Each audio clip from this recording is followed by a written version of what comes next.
Sejam bem-vindos ao nosso podcast. Eu sou a doutora Natália, médica ginecologista, especializada em reprodução humana e estou aqui com a minha parceira de jornada, a doutora Cassiane. Nós criamos esse podcast com o objetivo de trazer informações sobre reprodução humana de qualidade, de confiança, com um olhar mais atento, mais individualizado e histórias reais. Isso, Natália, sejam muito bem-vindos. A gente diz que a escolha pela maternidade, ela pode ser acompanhada de desafios. Este caminho pode ser que não seja tão simples quanto se imagina. E a gente, aqui com a nossa clínica e a nossa equipe, e agora com esse podcast, quer trazer as informações e as histórias reais, o nosso dia a dia do consultório, dos atendimentos, para tornar tudo mais palpável para os casais. Então, vamos aqui hoje conversar sobre os aspectos psicológicos, toda a jornada da paciente que vão viver durante todo esse processo, e aspectos técnicos também, que pode ser dúvida de muita gente em casa. E vamos apresentar então a nossa convidada, Nath. Hoje nós temos uma convidada muito especial, que é a nossa enfermeira, é a Yara. Seja bem-vinda, Yara. Yara. E o intuito é esse mesmo, a gente está aqui para ter um bate-papo, né? E hoje o tema é sobre os aspectos emocionais e o estresse crônico, como ele afeta nos resultados, né, dos tratamentos de fertilização in vitro. Acho que podemos começar com a abordagem inicial de uma paciente, um casal. A gente sempre lida com o casal, o binômio, né? O casal ou as duas mulheres ou os dois homens, se for um caso de relacionamento homoafetivo, que também são nossos pacientes, nós ajudamos esses casais como um todo a alcançarem a parentalidade. Então, Yara, quero começar te fazendo a primeira pergunta do nosso podcast. Quem é a Yara? O que a Yara veio fazer dentro da reprodução assistida? E conta aqui para o pessoal saber como foi a sua trajetória, o que você sente atuando dentro da reprodução humana. Olá, meu nome é Yara, eu sou enfermeira, trabalho no consultório de reprodução junto com a doutora Cassiane há uns 2 anos já, e eu falo direto que não foi eu que escolhi a reprodução, foi a reprodução que me escolheu. Então, eu me apaixonei perdidamente por essa área e hoje, de verdade, não me vejo fazendo qualquer outra coisa a não ser caminhando junto com essas pacientes, seja o tempo que for preciso, quando for preciso.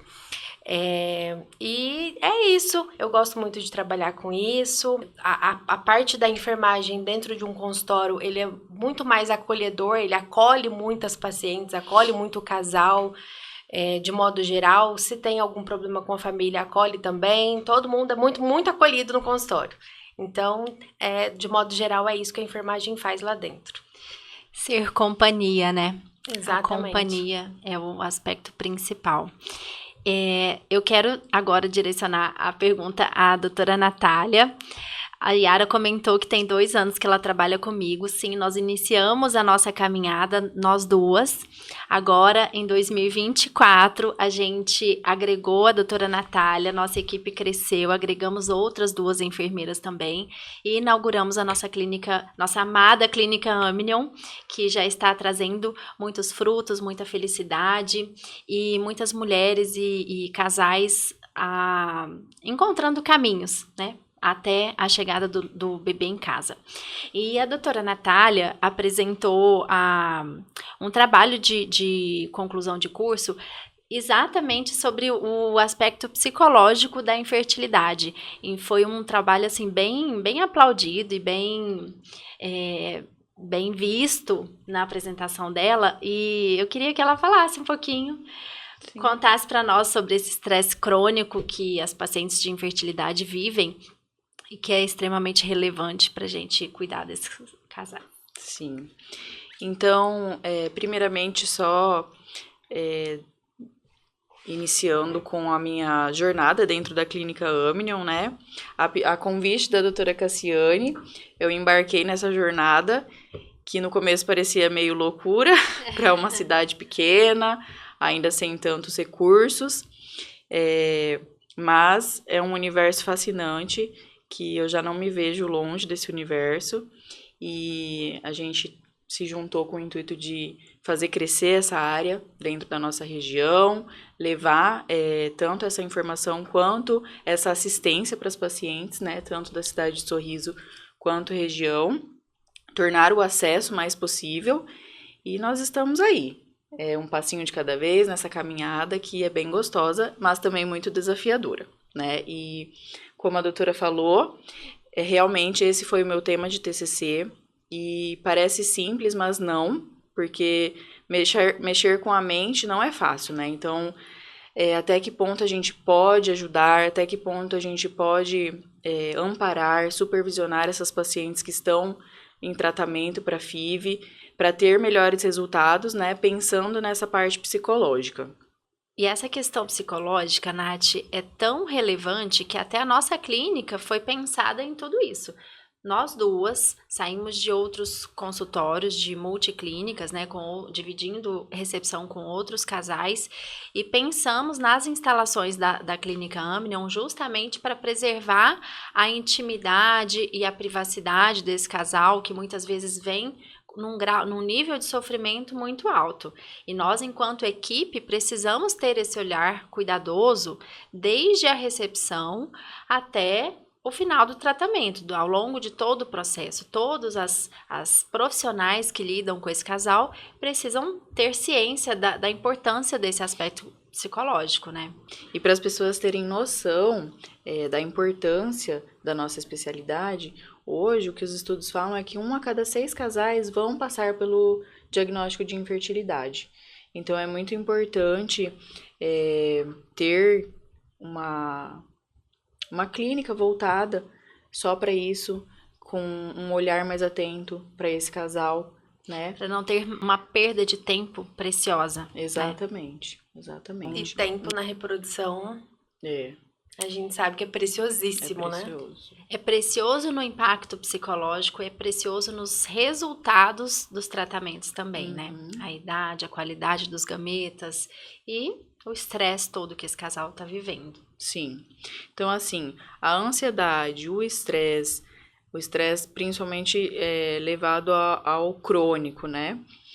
Eles são muito importantes nos resultados finais dos tratamentos, né? Principalmente nas pacientes com indicação de tratamento para fertilização in vitro.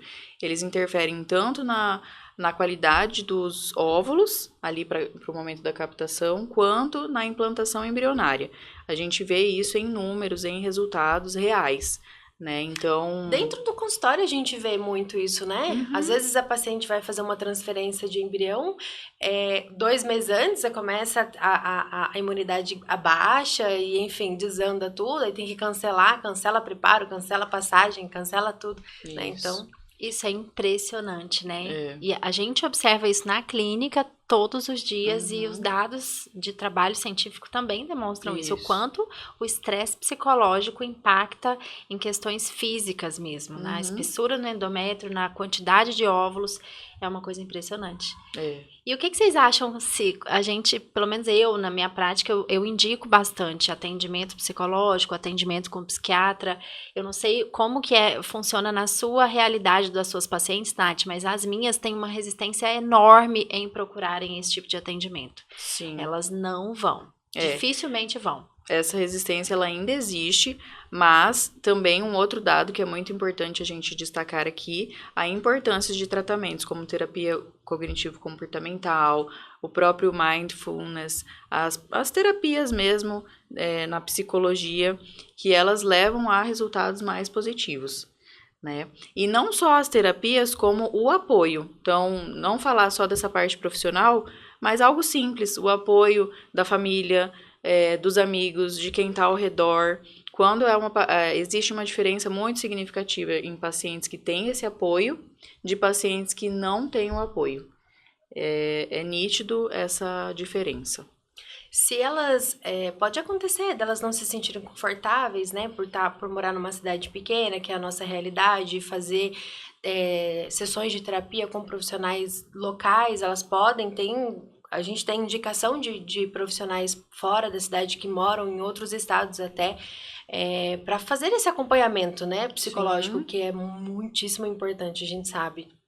Inclusive hoje tem a psicologia voltada só para a área de infertilidade, de reprodução, só para essas pacientes que estão vivendo esse universo, né? E a questão de ser uma jornada extremamente solitária.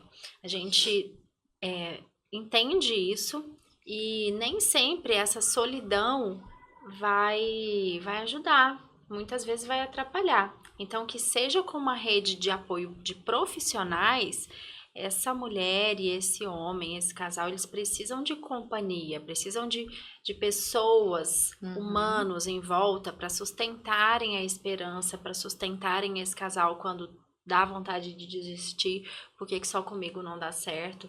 Então, não precisa ser tão solitário assim, né? A gente quer oferecer, quer que as pessoas conversem mais sobre isso, que isso seja mais normal, por mais que seja muito dolorido, que isso seja mais normal, né? Normal, exatamente.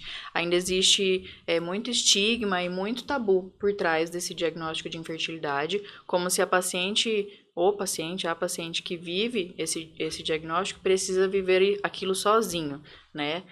Como a doutora Cassiane falou, solitário. E não, porque, por exemplo, se um paciente tem um diagnóstico de câncer, um diagnóstico de uma doença coronária, o que ele vai fazer? Ele vai procurar ajuda, certo? Ele vai buscar uma ajuda especializada naquele diagnóstico. E por que na infertilidade isso não pode acontecer? Né? As pessoas têm bastante resistência, né, de procurar um profissional. Sim, exatamente. Procuram para qualquer outra coisa. Reprodução, não vou esperar mais um pouquinho. Uma vez eu ouvi de uma paciente assim, doutora, eu só quero um filho. Eu quero um filho, me dá um filho. Que aí tudo melhora.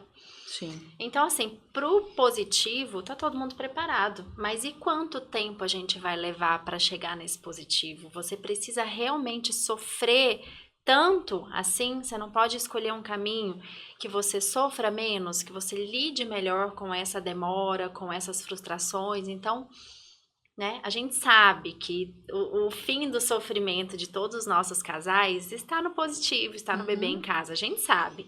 Mas como que a gente faz pra gente sofrer menos ao longo dessas frustrações e do tempo que a gente vai demorar? Porque a gente não sabe. Isso, e Não tornar sabe se essa é jornada rápido ou mais não. leve, né? Lembrei lembra aquele livro que você...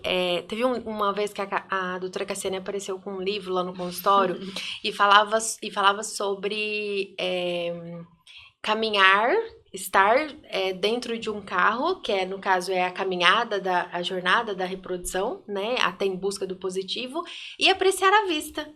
Né? Você estar caminhando, estar trilhando em busca do seu positivo e você olhar Lembrar a de vista, viver. lembrar de viver, Exatamente. Viver espera. enquanto está E caminhando. entregar a chave. Entrega a chave. Entrega a chave. Não adianta querer ter o controle da direção, porque não tem. Né? Nem nós, enquanto profissionais que estamos nessa assistência, também não temos, né? A gente vai direcionando, a gente vai dando os caminhos, oferecendo as possibilidades e o desfecho final do nosso resultado tá lá em cima. Pertence a ele lá em cima, né? Sim. Medicina vai só até ali. Isso. Eu costumo dizer que é isso. A medicina, ela vai até um certo ponto, né? E eu creio que foi tudo permissão de Deus. Todos esses avanços que foi permitido na medicina através da infertilidade, foi Deus que permitiu, mas a gente não consegue ir além. Então, a gente vai até certo ponto e a partir dali, não só como em todo o processo, mas tem um pedaço que a gente não consegue mais ir. É só Deus mesmo para determinar. Quem faz o coração bater é só Deus. Exatamente. Né? É o sopro da vida. É o sopro da vida.